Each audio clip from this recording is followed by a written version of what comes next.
Shalom, selamat sore. Perkenalkan, nama saya Bani Senunut, NIM 24320147. Baik, di sini saya akan menjelaskan refleksi perkembangan diri dalam perkuliahan saya yang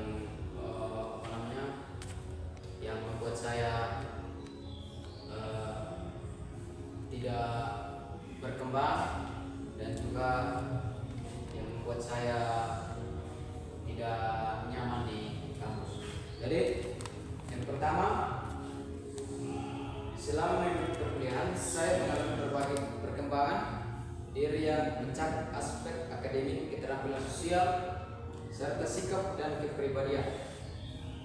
Perkuliahan tidak hanya menjaga sarana dan menambah pengetahuan, tetapi juga membentuk cara berpikir, bersikap, dan bertanggung jawab sebagai seorang mahasiswa. Jadi yang pertama, perkembangan akademik. Dalam aspek akademik saya mengalami peningkatan dalam memahami materi dan cara belajar. Pada awal perkuliahan saya cenderung pasif dan hanya mengandalkan penjelasan dosen, namun seiring waktu saya menyadari pentingnya belajar mandiri dan aktif. Jadi contohnya pada saat dosen memberikan materi di depan, namun saya hanya datang untuk mengikuti perkuliahan, tetapi tidak berani untuk bisa memberikan pertanyaan atau saran untuk bisa menambah wawasan saya. Mungkin karena saya tidak pengaruh mental, mungkin ada pertanyaan, maksudnya ada sebuah pertanyaan, tetapi karena saya kurangnya mental dan kurangnya percaya diri, sehingga saya datang hanya duduk diam dan menunggu absen untuk pulang. Contoh ketika mendapat tugas makalah, saya tidak hanya mengambil materi dari satu sumber, tetapi mulai mencari referensi dari buku lain dan jurnal. Jadi ketika dosen memberikan kita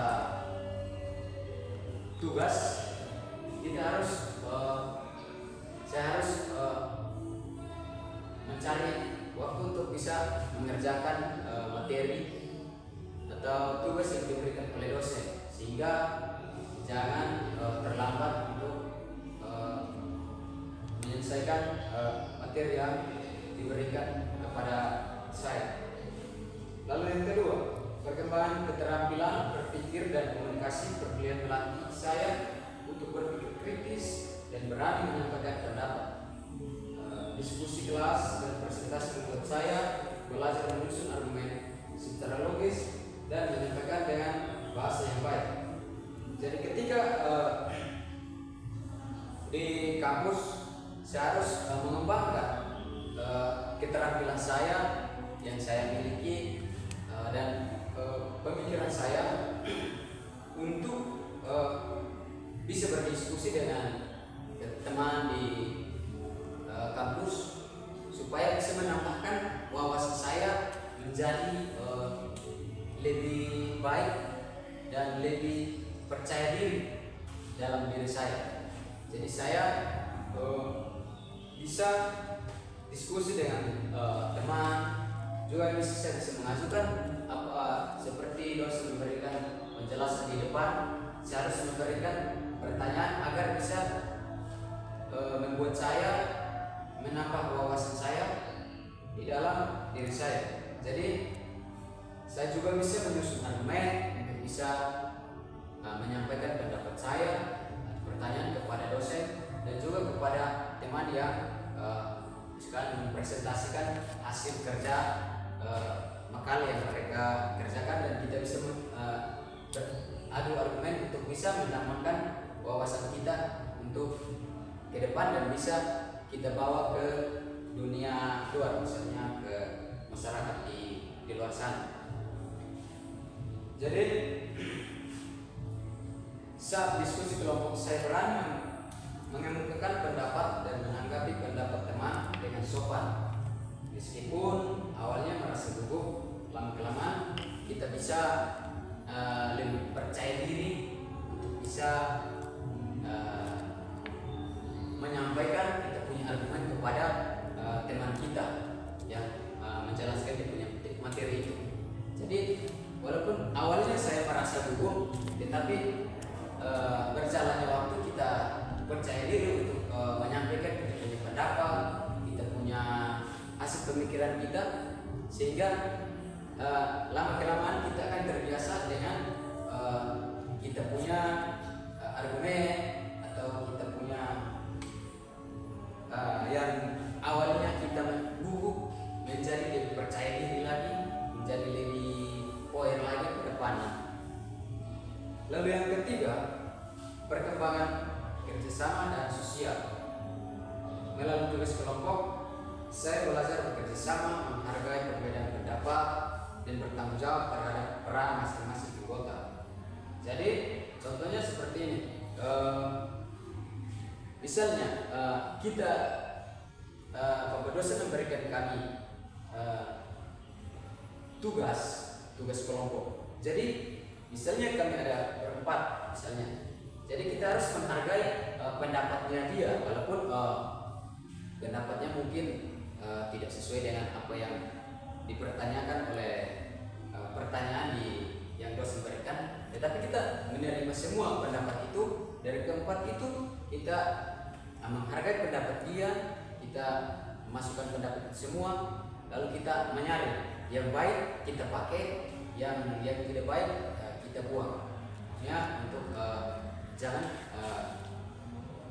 kita jangan merasa diri, supaya dia jangan merasa diri bahwa dia tidak meyakinkan dengan saya punya pertanyaan, saya punya masukan, tetapi dia maunya itu dia punya mau atau dia punya penjelasan itu, sehingga kita jangan seperti itu.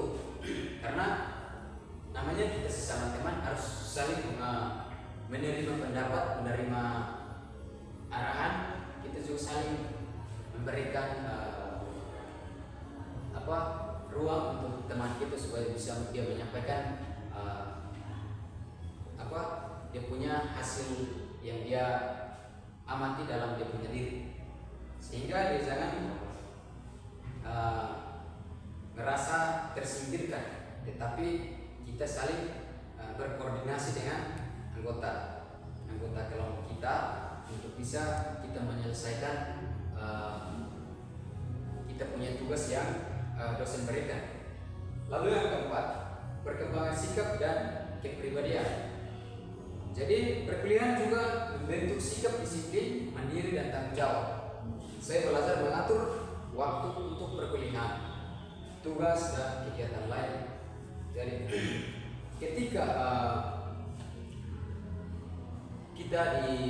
saya di luar, seperti misalnya dosen memberikan kami tugas, tetapi saya tidak menghiraukan itu tugas. Saya bergaul dengan teman-teman yang pemalu, yang bisa perokok, sehingga saya lupa tugas bahwa tugas yang dosen berikan saya tidak kerjakan, saya menunda saya punya tugas, sehingga itu membuat kita akan menjadi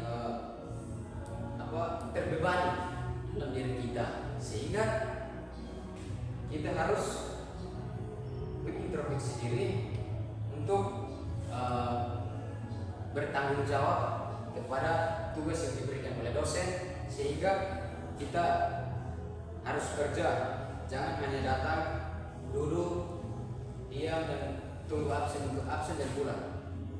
Tetapi kita juga harus memberi sedikit misalnya mengoreksi ke teman kita, memberikan dia solusi arahan. Jadi sebelum saya sering menunda pengerjaan tugas, saya mulai membuat jadwal belajar agar semua tugas dapat diselesaikan dengan baik, supaya jangan mengumpulkan tugas dengan tepat waktu. Jadi kesimpulannya bahwa secara keseluruhan perkuliahan memberikan banyak pengalaman berharga dalam perkembangan diri saya. Tidak hanya pengetahuan yang bertambah dan karakter yang terus berkembang. Jadi yang tidak membuat saya senang di sini ketika ibu dosen memberikan kita tugas, tetapi karena seperti tidak memberikan arti yang seterusnya kepada kita, sehingga kita juga merasa bahwa itu dosen mungkin tidak menyukai kita kah, atau kita salah di mana kah, sehingga dia masuk mungkin tidak memberikan perhatian kepada kita, melainkan kepada orang lain. Baik, mungkin penjelasan saya sampai di situ, mungkin hanya itu saja yang saya sampaikan.